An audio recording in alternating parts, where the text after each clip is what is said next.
नमस्कार सांग मैंने आपण मानु समस्त को मो स्टोरी चैनल स्वागत। चलतु हृदय को छुईला भाया कहानी आरंभ करवा। गरीब झीर धनी शाशुघर कहानी को आरंभ शुणापी अनुरोध रहा आपण मानू।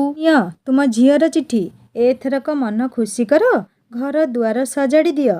हाथ में चिठी खंडे धरी घर भीतर को हसी हसी पशि आसिले बिंबाधर बाबू। तांको मुहरे व्यापी रही लंबा चौड़ा हसटा ही कहीदेला निश्चय किछि खुशी खबर अच्छी। तथापि फटे ही आउ थे पचारिदेले सुमा लिखिची आउ कौन लिखिब दिन राति तुमे जो कथा भाड़ी हेउछ सेही कथा ही तो लेखिबा जहा हेले भी तमरी झियो तो आसंता मासर जोईक सहित कटक आसुची से मासे छुट्टी अच्छी गाँ को भी आसिब। हाँ आउ भी लिखिची सहरिया जोई करिछ गाँ केबे देखी नाहंती से तेणु घर दुआर सफा सुतुरा करी रखिथिब निजको भी सजेई साजेई रखिब। बोऊ को कहब साया ब्लाउज पिंधिब घरे आउ बापा खाली धोती आउ गामुछा गुड़ेबनी देहरे कुर्ता पायजामा पिंधिब। तुम जोईकर जेमिति गाँरे किछि असुविधा हेबनी से कथा भलरे व्यवस्था करिब नहेले जीवन सारा मते खुंटा मिलिब। अच्छा एमिति लेखिछि हौ सबु किछि तारी मन मुताबक करी रखिबी एमिति व्यवस्था करिदेबी जे गाँ छाड़ी फेरी जिबाकू जोई तुमर केबे मन करिबेनी। कहू कहू परम तृप्ति रे मेंचा हस उछुली आसिला हृदय भितरु। दीर्घ 6 मास परे निज अलिअली झील को से देखिबे मुहूर्ते भी पाख छाड़ू नथुवा झील तांकठारु दूरेई एई 6 मास केमिति रहिथिबो से कथा भाबिले छाती रटरट करी पकाए छळ छळई जाए आखि। किए जाने केमिति रहुथिबो सहर थान को जाई गाँर पानी पवन रे गढ़ा शरीर तार सहरर कोलाहल झाउली पड़िबनी सुखिकी कंटा हेई सारिबणी। तरे दिने पानीर ग्लास भी उठेई नथिला झियो मोर सबु कथारे बोऊ एइटा दे बोऊ सेइटा दे रा आलाप लंबौथिला। एइले केमिति घर संसार करुथिबो केजाणी दिन राति तांकु ही झुरुथिबो तो। झियो पाखरु बराबर चिट्ठी आसुची तांकर केते थर कहिलाणी घरे फोनटा हेई गले ता सहित सीधा सड़क कथा हेई पारंते समस्ते से भी सबुदिन फोन करी गपंता। आजिकालिका जुगरे चिट्ठी लेखुची पढ़ुची बा किए फिक करी हसी दियंती सुमा। झियो तांकर बहुत बड़ हो गलानी दायित्ववान हो गलानी दिन राति तार खाली बोऊ चिंता बोऊ पाई एइटा करि दियो सेइटा करि दियो बोली कही बापा को सबु चिट्ठी रे लेखुची। किछि दिनरु लगेइछि बोऊर स्वर शुणिबाकू अछि गोटे मोबाइल रख घरे ता कथा शुणी शुणी सुमांकर मन भी बेଳ अबेଳରେ सेई आड़कू माड़ी जाए।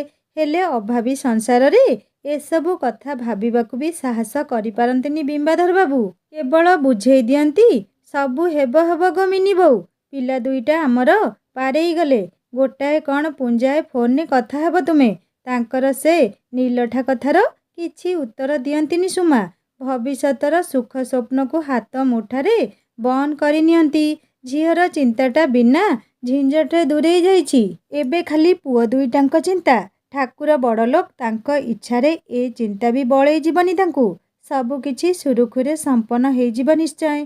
तथापि केबे केबे दुनिया प्रकारर चिंता मुंड भीतर को पशि आसे आनंदर भी आउ दुखर भी केते संघर्ष करी करी संसारर पिछड़ रास्ता रे बाट चलीछंती से सबु बेले दुख आउ कष्ट को साथी रे पाइछंती तथापि ठाकुरंक उपरे भरोसा रखी आगे चलीछंती सेई पहली दिनरु जे आजी जाए थकी नाहांती और हारी नाहांती। निजर मान सम्मान अपेक्षा घर परिवारर स्वामींकर सम्मान को जगी रखी बाट चलीछंती एमिति किछि भी काम करि नाहांती जोठी किए नीचा देखई तांकु पदे शुणेई देई जिवो। आलो सखी आपणा महत आपे रखी बिंबाधर बाबूंकर एई पदिक कथा को कानी रे गंठी करी रखिछंती संसार आरंभ करिबा दिनरु तारी भितरे निज सुख खोजिछंती निज भाग्य भोगिछंती ते कथा आज सबू मने पड़ी जाउछि तांकर से सबू को सेठी रखी एबे तांको कामरे लागि जिबाकू हेबो। झियो तांकर आसीबो सेइथिपाई बिंबाधर बाबू केते बेलु सेठारु उठी जाई बाड़ी पटटाकू देखा चाहा करिबारे लागिलेनी। झियर जेजी साना भाई सांगसाथी समस्तंकु भी तो खबरटा देबाकू हेबो केते उत्कंठारे चाही रहिचंती समस्ते ता आसीबा बाटकू काहे न चाहिबे जे घरटी जाकर समस्तंग नयनन मणि से निज पछरे दुई दुईटी पुओ ए घर को आनिछि बोली जेजी मार आखिर तारा से ସାନ ଭାଇ ଦୁଇ ଜଣଙ୍କର ବନ୍ଧୁ, ଗୁରୁ, ପଥ ପ୍ରଦର୍ଶକ ସବୁକିଛି ସେ। ବାପା ହୃଦୟର ମାଳି, ଆଉ ତାଙ୍କର କ'ଣ ବା କହିବେ? ତାଙ୍କ ପାଇଁ ସେ କ'ଣ ସତରେ? ତା ବିନା ଏ 6 ମାସ ତାଙ୍କର କେମିତି କଟିଛି କେବଳ ସେ ହିଁ ଜାଣନ୍ତି। ଆସୁ ଥରେ, ବାଧ୍ୟ କରି ନିଜ ପାଖରେ କିଛି ଦିନ କାଳ ନିଶ୍ଚୟ ରଖେଇ ନେବେ। ଏମିତି ତରବରିଆ କରି ବାହାଘରଟା ହେଲା, ତା ପୁଣି ଏତେ ଦୂର ବାଟରେ ଯେ। ମନ ଭରି କାନ୍ଦିବା ପାଇଁ ବି ବେଳ ପାଇନଥିଲେ ସେ। କାମଦାମରେ ବ୍ୟସ୍ତ ରହି ମନର ସବୁ ଓରିମାନ ଅତୃପ୍ତ ରହିଯାଇଛି। ଏଥର ମନବୋଧ କରି 10-15 ଦିନ ନିଶ୍ଚୟ ତାକୁ ପାଖରେ ରଖିବେ। ଜୋଇଁ ଯଦି ଗାଁରେ ରହିବାକୁ ଇଚ୍ଛା ନ କରିବେ, ତେବେ ସେ ପଛେ ଫେରିଯିବେ, କିନ୍ତୁ ଝିଅକୁ ଏତେ ଶୀଘ୍ର ସେ ଜମା ବି ଛାଡ଼ିବେ ନାହିଁ। ବାହା ହେଲା ଝିଅ ବାପ ଘରେ ରହିବା କଥା ନୁହେଁ ଜାଣି ମଧ୍ୟ ସେ ଜିଦି କରିବେ। ବାରମ୍ବାର ଅମାନିଆ ଆଖିଗୁଡ଼ା ଓଦା ହେଇ ଉଠୁଥିଲା। କେତେ ଛୋଟ ବଡ଼ କଥା ଆଜି ମନେ ପଡ଼ିଯାଉଥିଲା। ବାହାଘରର 4 ବର୍ଷ ପରେ ଜନ୍ମ ହେଇ ଝିଅ ତାଙ୍କର ସବୁ ନିନ୍ଦା ଅପବାଦରୁ ତାଙ୍କୁ ରକ୍ଷା କରିଥିଲା ବୋଲି କେତେ ଗେହ୍ଲାରେ ବଢ଼େଇଥିଲେ ତାକୁ, ତାର ହିସାବ ନାହିଁ। ସବୁ ଦୁଃଖ, ସବୁ ଯନ୍ତ୍ରଣାକୁ ପିଠି କରି ସେ ଖାଲି ତାରି ମୁହଁକୁ ଚାହିଁ ବଞ୍ଚି ରହିଥିଲେ। ସବୁ ଅଭାବ, ସବୁ ଅସୁବିଧା ସତ୍ତ୍ୱେ ବି ନିଜ ସାମର୍ଥ୍ୟରୁ ବଳି ତା ପାଇଁ ସୁଖ ସୁବିଧା ଯୋଗାଡ଼ କରିବାରେ ବିମ୍ବାଧର ବାବୁ କେବେ କାର୍ପଣ୍ୟ କରିନଥିଲେ। ତା ପାଟିରୁ ଯାହା ବାହାରୁଥିଲା ତାହା ଥିଲା ଘର ଲୋକଙ୍କ ପାଇଁ ବେଦବାକ୍ୟ। ସେ ବି ସେମିତି ପୁଷି ବିଲେଇ ଭଳି ସବୁବେଳେ ମା ପାଖରେ ଗୁଡ଼ୁରୁ ଗାଡ଼ର ହଉଥାଏ। କେବେ ମା ପାଖ ଛାଡ଼ି କୁଆଡ଼େ ବି ଯାଏ ନାହିଁ। ମାଟ୍ରିକରେ ଭଲ ନମ୍ବର ରଖିଥିଲା ବୋଲି ସମସ୍ତେ କହିଥିଲେ ନେଇ କଟକରେ ପଢ଼େଇବାକୁ, କିନ୍ତୁ କଟକ ନାଁ ଶୁଣୁ ଶୁଣୁ କାନ୍ଦି କାନ୍ଦି ଲୋଟିଗଲା ବୋଉ ପାଖରେ। ବୁଝୁ ବୁଝୁ କ'ଣ ନା ବୋଉ ବିନା ସେ ରହିପାରିବ ନାହିଁ। ତେଣୁ ହଷ୍ଟେଲରେ ରଖିବା କଥା ସେଇଠି ରହିଲା। ଗାଁରୁ ଯିବା ଆସିବା କରି କରି କଟକରେ ଯାଇ ପଢ଼ିଲା ପଛେ, ହେଲେ ଶେଷ ପର୍ଯ୍ୟନ୍ତ ଯିବା ଆସିବା କରିବାକୁ କଷ୍ଟ ଲାଗୁଛି ବୋଲି କହିଲା ହିଁ ନାହିଁ। ସେଇ କଲେଜ ଯିବା ଆସିବା ବେଳେ ହିଁ ପୁଅ ଘର ତାକୁ କୋଉଠି ଦେଖି ଖବର ଅନ୍ତ ନେଇ ବିବାହ ପ୍ରସ୍ତାବ ପଠେଇଥିଲେ। ନହେଲେ ସେ କିଏ ନା ଏଇ ଜୋଇଁ ଘର କିଏ? ବଡ଼ ଘରର ପୁଅ, ବାହାର ଜାଗାରେ ପୁଣି ଯାଇକି ଚାକିରି କରୁଛି। ବାହାଘର ପାଇଁ ତାକୁ ଦରକାର ଥିଲା ଗୋଟିଏ ଅତି ବେଶୀ ସୁନ୍ଦରୀ ଝିଅ। ଏତେ ଝିଅ ଭିତରୁ ତାଙ୍କରି ଝିଅ ହିଁ ତାର ପସନ୍ଦ ହେଇଗଲା। ଆଉ ସଙ୍ଗେ ସଙ୍ଗେ ବାହାଘର କଥା ପକ୍କା। ଭାବିବା ଚିନ୍ତିବାକୁ ବି ସମୟ ପାଇଲେ ନାହିଁ। କ'ଣ ବା ଆଉ ଭାବିଥାନ୍ତେ? ଏପରି ଘର ଆଉ ଏପରି ବର ପାଇ ବିମ୍ବାଧର ବାବୁ ତ ଆକାଶରେ ଉଡ଼ି ବୁଲୁଥିଲେ। ନିଜ ଭାଗ୍ୟକୁ ବିଶ୍ୱାସ କରିପାରୁନଥିଲେ ଜମା। ଉଠୁଣୁ ବସୁଣୁ ଯାଉଣୁ ଆସୁଣୁ ଖାଲି ନିଜକୁ ଚିମୁଟିକି ପରଖୁଥିଲେ ସେ ସ୍ୱପ୍ନ ଦେଖୁଛନ୍ତି ନା ବାସ୍ତବରେ ଏସବୁ ଘଟୁଛି। ତାଙ୍କ ଝିଅ ପୁଣି ରାଜରାଣୀ ହେବାକୁ ଯାଉଛି। ଏକ ମଧୁର ଉତ୍ତେଜନା ରାତି ଦିନ ଏବେ ତାଙ୍କୁ ଘେରିକି ରହୁଥିଲା ସତେ ଯେମିତି। ସୁମା କିନ୍ତୁ କାନ୍ଦି ଉଠିଥିଲେ ଏତେ ଶୀଘ୍ର ଝିଅର ବିଚ୍ଛେଦ କଥା ଚିନ୍ତା କରି। ବାହା ତ କରିବେ ସେ ଝିଅକୁ, ହେଲେ ଏତେ ଦୂରରେ କରିବାକୁ ଆଦୌ ଇଚ୍ଛା ନଥିଲା। ଆଖପାଖରେ କୋଉଠି ବାହା କରେଇଲେ କମ୍ ସେ କମ୍ ମାସେ କି 15 ଦିନରେ ଝିଅକୁ ଯାଇ ଦେଖି ଆସିପାରିବେ। ଏତେ ବାଟରେ ଝିଅ ରହିଲେ ତାକୁ ଛାଡ଼ି ସେ ବଞ୍ଚିବେ କେମିତି? ବହୁତ ପ୍ରତିବାଦ କରିଥିଲେ ସେ, କିନ୍ତୁ ଭାଗ୍ୟ ଆଗରେ ଜୋର କାହାର? ଭାଗ୍ୟରେ ତାର ସେଇ ଘର ବର ଲେଖା ହୋଇଥିଲା। ସେଥିପାଇଁ ସୁମାଙ୍କର କେତେ ନାହିଁ ଭିତରେ ବି ବାହାଘରଟା ହେଇଗଲା। ତାଙ୍କ ଝିଅ ସବୁଦିନ ପାଇଁ ତାଙ୍କ ପଣତ ଛାଡ଼ି ପର ଘରକୁ ଚାଲିଗଲା। ରହିଗଲେ ସେ। ମାସେ 15 ଦିନରେ ପାଉଥିବା ତା ଚିଠିକୁ ଆଶ୍ରା କରି ଆଖି ତାଙ୍କର ପୁଣି ଜକେଇ ଆସିଲା। ଏତେ ତରତରରେ ବାହାଘର, ତାଠୁ ଆହୁରି ତରତରେ ଶାଶୁ ଘରକୁ ବିଦା, ସେଇଠୁ ପୁଣି ତରବରେ ଚାକିରି ଜାଗାକୁ ଯାତ୍ରା। ମନ ପୂରେଇ ଦେଖିବାକୁ ବି ସମୟ ପାଇନାହାନ୍ତି ସୁମା। କେତେ ଆଦର ଯତ୍ନରେ ବଢ଼େଇଥିଲେ ସେ। ଜଣା ନାହିଁ କ'ଣ କେମିତି ସଂସାର କରିଛି ବିଦେଶରେ। ଚିଠିରେ ତ ସବୁକିଛି ବହୁତ ଭଲ ବୋଲି ଲେଖୁଛି, ହେଲେ ମା ମନ ନିଜ ଆଖିରେ ନ ଦେଖିଲେ କ'ଣ ପରତେ ଯିବେ? ସେଇ ଝିଅ ଏବେ 6 ମାସ ପରେ ଫେରୁଛି ଘରକୁ। କେତେ ଆଗ୍ରହ, କେତେ ବ୍ୟଗ୍ରତା, କେତେ ଉଲ୍ଲାସର ଢେଉ ଭାଙ୍ଗି ଭାଙ୍ଗି ପହଁରି ଯାଉଛନ୍ତି ପୁରା ପରିବାର। ଖବର ପହଞ୍ଚିଲା ପରଠୁ ଘରର ପ୍ରତ୍ୟେକ ସଦସ୍ୟ ନିଜ ସାଧ୍ୟ ମତେ ଲାଗି ପଡ଼ିଛନ୍ତି ଝିଅ ଜୋଇଁକୁ ପ୍ରଭାବିତ କରି ପକେଇବାକୁ। ଝିଅ ତ ନିଜର, ଏଇ ଘରେ ଜନ୍ମିଛି, ବଢ଼ିଛି କୁଢ଼ିଛି, ତା ପାଇଁ କି ଚିନ୍ତା? କିନ୍ତୁ ଜୋଇଁ ପୁଅ ସାଙ୍ଗରେ ଆସୁଛନ୍ତି, ତେଣୁ ସବୁ ପ୍ରକାରର ବ୍ୟବସ୍ଥା ଖୁବ୍ ବେଶୀ ଭଲ ହେବା ଦରକାର। ସାନ ସାନ ଭାଇ ଦୁଇଟି ରାତି ଦିନ ଏକ କରି ନାନୀର ଶୋଇବା ଘରକୁ ଚକାଚକ୍ କରି ପକେଇଲେଣି। ଜେଜିମା ନିଜ ଗେହ୍ଲା ନାତୁଣୀ ପାଇଁ ଏତେ ବର୍ଷ ପରେ ଝାଡ଼ୁ ଧରି ବାଡ଼ି ବଗିଚା ଖରକି ପକେଇଲେ। ବିମ୍ବାଧର ବାବୁ ଦୌଡ଼ି ଦୌଡ଼ି ଯାଇ ପନିପରିବା ମାଛ ମାଂସର ବରାଦ କରି ପକେଇଲେ। କୋଉଠୁ ଯାଇ ଭଲ ବାସେନା ସରୁ ଚାଉଳ ଯୋଗାଡ଼ କରି ନେଇ ଆସିଲେ। ଦୀର୍ଘ ବର୍ଷର ସବୁ ରନ୍ଧନ ବିଦ୍ୟାର ପରୀକ୍ଷା ଦେବା ପାଇଁ ସୁମା ନିଜକୁ ଶାରୀରିକ ଆଉ ମାନସିକ ସ୍ତରରେ ପ୍ରସ୍ତୁତ କରି ପକାଇଲେ।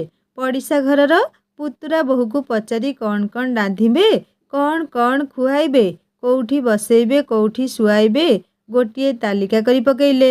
ଦିନ ରାତି ଖାଲି ଝିଅର ଖୁସି, ତା ସମ୍ମାନ କଥା ହିଁ ମୁଣ୍ଡରେ ଘୂରି ବୁଲୁଥିଲା। ଏତେ ବଡ଼ ଘରେ ଝିଅକୁ ଦେଇଛନ୍ତି ମାନେ ତା ସମ୍ମାନ ପାଇଁ ତାକୁ ଏତିକି କଷ୍ଟ ତ କରିବାକୁ ହିଁ ପଡ଼ିବ। ତାଙ୍କର ସେହି ଅଲିଅଳି ଝିଅ ସତରେ ଆସୁଛି, ଯାହାକୁ କେତେ ତପ କେତେ ପୂଜା କରି ସେ ପାଇଥିଲେ। ପୋଡ଼ପିଠା, ଆରିସା ପିଠା, ଶୁଖୁଆ ଭଜା, ପୋଇ ବେସର, ବଢ଼ି ଫୁଲା, ବଢ଼ି ଚୂରା, ମାଛ ମହୁର, ଚୁନା ମାଛ ବେସର, ଆହୁରି କେତେ କ'ଣ ଯେ ସୀମା ନାହିଁ। କୋଉଦିନ କ'ଣ ରନ୍ଧାଯିବ, କେତେବେଳେ ରନ୍ଧାଯିବ। ପୁତୁରା ବୋହୂର କଥା ମାନି ବିମ୍ବାଧର ବାବୁଙ୍କ ହିସାବ ଖାତାର ପଛପଟେ ଲେଖିକି ରଖିଥିଲେ।